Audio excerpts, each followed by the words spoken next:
Walang problema yan. Ang high blood naman, madali lang. Vertigo ka? Vertigo ba? Minsan-minsan. O, hindi, baka biglang pagpalo. Ang vertigo kasi, pag sumumpong yan, Hilo.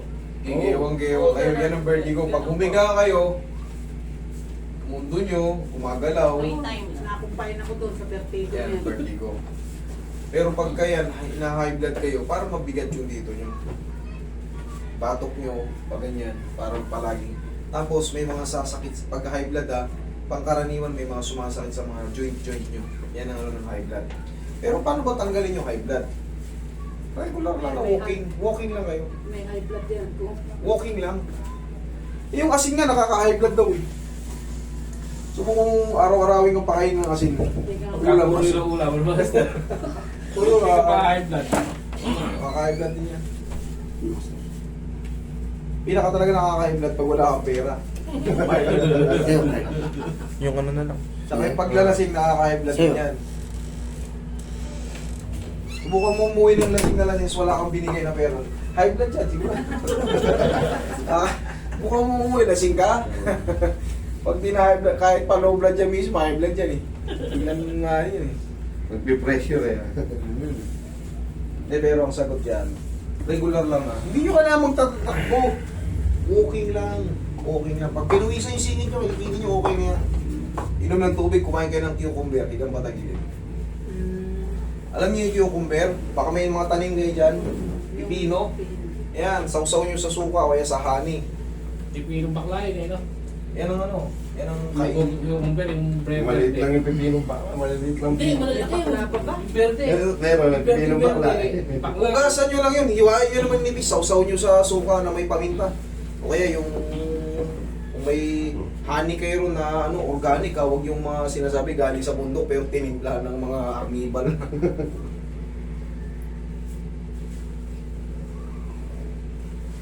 Okay, yun ang pampatanggal na high blood.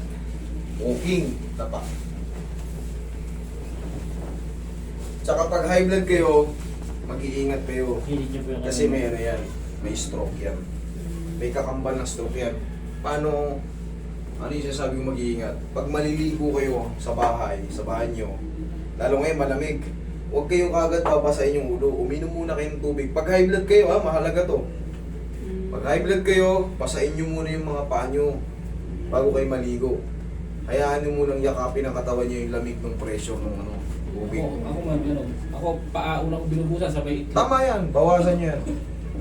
Bawasan nyo muna yung, lalo pag bagong gising, naku, yung nagmamadali kayo, buhos ka agad. Mag-collapse kayo talaga.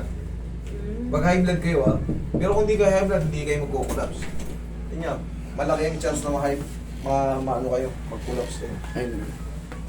Kasi yung biglang pasok ng lamig, magre-react yung blood circulation nyo. Inom muna kayo ng tubig, yan. Tapos, kung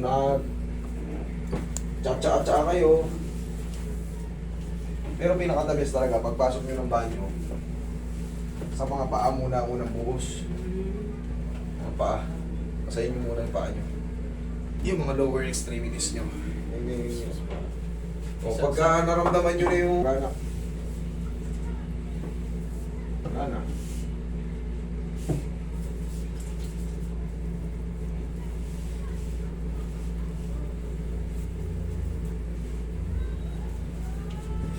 Paano nyo masasabing na may siya high blood? Ano bang BP niya?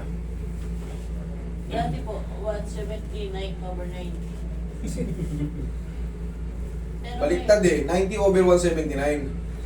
Hindi, 90/7 na, ay ano? 170/90. Oo.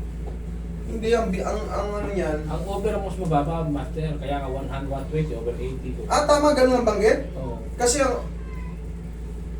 ang normal na dugo, 80/120. 120/80. Ngayon. Opo, gano'n. 120/80. Sa kanya, 179. 170 po. 170. Over Ito yung 90. magpapa-BP yan, mataas. Kailangan palagi yung over nyo, 80 pababa. Kahit walang kinakain si Eddie. Ihaya. 170 ka na pala. Talagang high blood ka pala talaga. Kaya nga ako. Kailangan kasi yung over mananatili sa 80 pababa. Pero pag yan nag 90, 100, Delikado. Malagkit yung dugo Ako, mo. kahit pwede naman ng KBP, 120-80. Yan ang pinaka-the best. Pero kung ang edad mo, eh medyo magsisenyor ka na, 150, 140, okay lang yan. Huwag lang yung 140, 150, over 100, over 110, over 120. Hindi pa naman po nagkatuloy. Kaya talagang ano ka na nun. Pero sa kanya 170, babae pa to. 170 over 90. Delikado yan. Basta yung over niya tumaas. Pero yung 170, medyo ano pa rin yan ah. Kailangan hanggang 150 ka lang. Kung talagang ano. Basta yung over nyo. Okay, inhale. Exhale. Yun, sarap. Delikado kasi yun eh. Ibig sabihin talaga yung bugso ng ano mo, dugo mo. Ano na, malagkit na. Lahi nila kasi yung ano yan.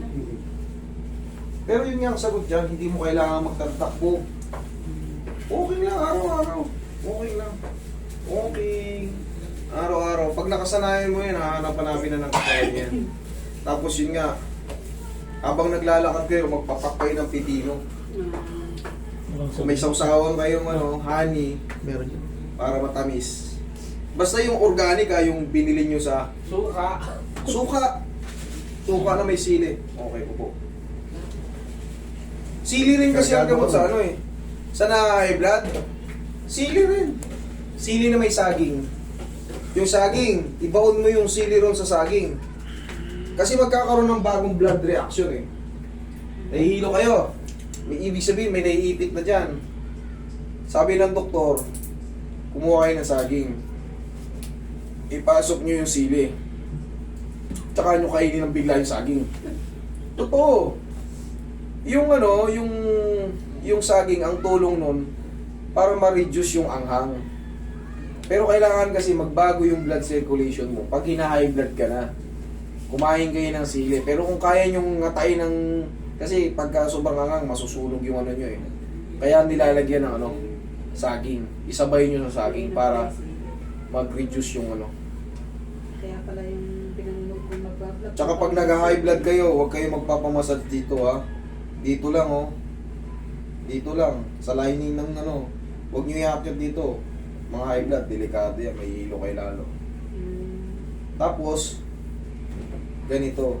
Parang sa sambunutan nyo lang. Yan, anit lang ngayangat. Hindi masakit to. Nararamdaman mo, ma'am? Sinasambunutan ka pero hindi ka masasaktan. Kahit lakasan ko yan pero kontrolado yung hatak niyan. Kung baka kontrolado yung sambunot niyan. Ito magpapa-refresh to sa nyo. Yung mga may vertigo. Opo. Yan, itong mga Minsan. Tapos, pinakamahalaga sa may vertigo, ito. Kung napapanood nyo to, ang vertigo to ha, Tingot. ingot.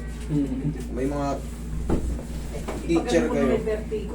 Kung kunya naging therapist kayo, may pumuntan sa inyo teacher, yung tingutin nyo rin. Makakabuti sa kanila. Nakabawi na kayo, nakatulong pa kayo. Yeah. Aray ko. May teacher akong pumunta rito, piningot ko rin talaga siya eh. Kahit hindi sinadya ko eh. Pero pectus kamatis lang, piningot nyo ako dati Binato nyo pa ako ng eraser Pinukpo ko nga ng pau. Dahil yun lang. Sabi ako, nakakailang pau na ba ako sa bahay? Pau, hindi na pabahay ko eh. Sinermonan ko lang dito, pumunta yung teacher ko dati Nugulpi nyo ako Kayo ngayon, gulping ko nakahiga kayo ito. Taba! Wow. Okay, kumusta yung paramdam nyo? Dok, gawin mo na nga rin, pingutin mo na yung tenga ko, may vertigo.